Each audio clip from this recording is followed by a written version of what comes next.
Hi, my name is Katarina von Rasfeld, and this is my OXO ESG strategic case proposal. First, we need to analyze the company and its market. It is important to know that currently OXO already established its first store in the USA in Texas. According to Santiago, OXO is the seventh most valuable Mexican company. Also, it has a $3,760 million net value, and it has developed a strategy to expand in borderline states in the United States, where customers are already familiar with the brand. Recently, OXO achieved an agreement with Delec US Holdings, including the opening of 249 convenience store next to gas stations in the United States. Also, 90% of OXO stores in the USA will be located in Texas, and most of their sold products are groceries and service payments. It is important to consider these facts when creating the strategy. Some of the identified problems are high expenses for service payments, public safety concerns, and high costs of raw materials. For that reason, I established some objectives, such as to achieve the establishment of 100% of the US units by December 2027, to reduce energy costs by 40% in 2028, to reduce water costs by 70% in 2028, and to achieve the expansion of the franchise to 3 more states in 2029. I also did an external environmental analysis. First, I identified some energy laws, such as the Inflation Reduction Act, the Energy Policy Act, the SB 1046 for reporting and plastic bags, and the SB 253 mandates. Regarding waste laws, I identified the National Recycling Strategy released by EPA and the Resource Conservation and Recovery Act.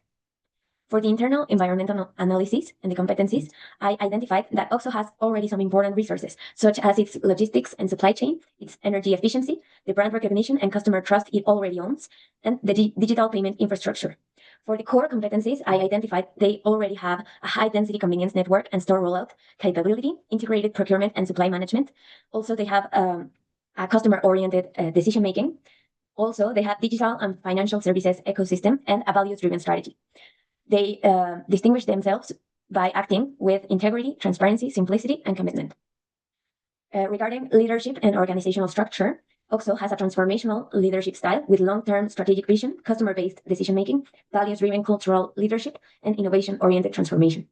They have a decentralized structure, but an integrated decision-making. They divide themselves by 3 main verticals, which is the proximity and health area, Coca-Cola FEMSA products, and Spin Digital ecosystem.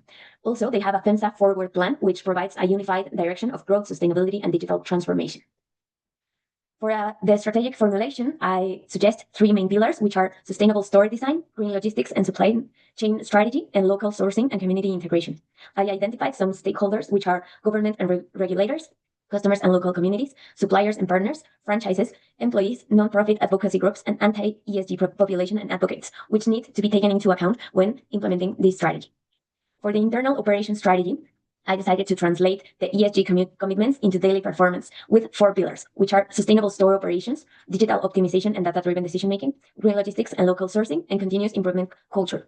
For the change management, I decided to create an 8-phase program, which will help OXO to integrate this strategy into the culture and implement it. Some of the steps include to create short-term wins and to celebrate them, also to empower employees to take action, and to communicate the vision clearly and frequently. For the Six Sigma, I followed the DMAIC structure. First, I defined the problem, which is that US energy costs are higher than in Latin America. To measure, I established some KPIs, which will help identify if the goals are being achieved. To analyze, I believe that we need to analyze high consumption categories, store types, Texas weather, and payback comparison. To improve, I suggest to install LED lighting to correct identified issues and to use predictive maintenance sensors. For control, I suggest monthly energy scorecards and alerts on anomalies. For the MBO, you can see it here. We align every objective with a specific target, with a measurement and a time frame. Also, I developed an ESG balance scorecard, which integrates finance goals, customers and community goals, internal process, and learning and growth goals and KPIs.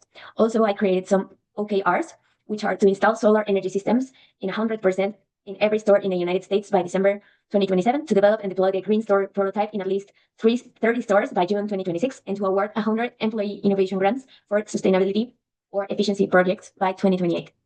Finally, you can see here the quantitative analysis and the share value. Here you can see the amount of jobs that will be created, the indirect jobs that will be generated, and the final wage contribution that OXO will provide to the United States, which will be from about $45 to $55 million injected into local communities annually. Also, you can see the energy efficiency and renewable energy implementation impact, which will mean $2.3 million in yearly savings and avoid up to 4,200 tons of CO2 each year for OXO.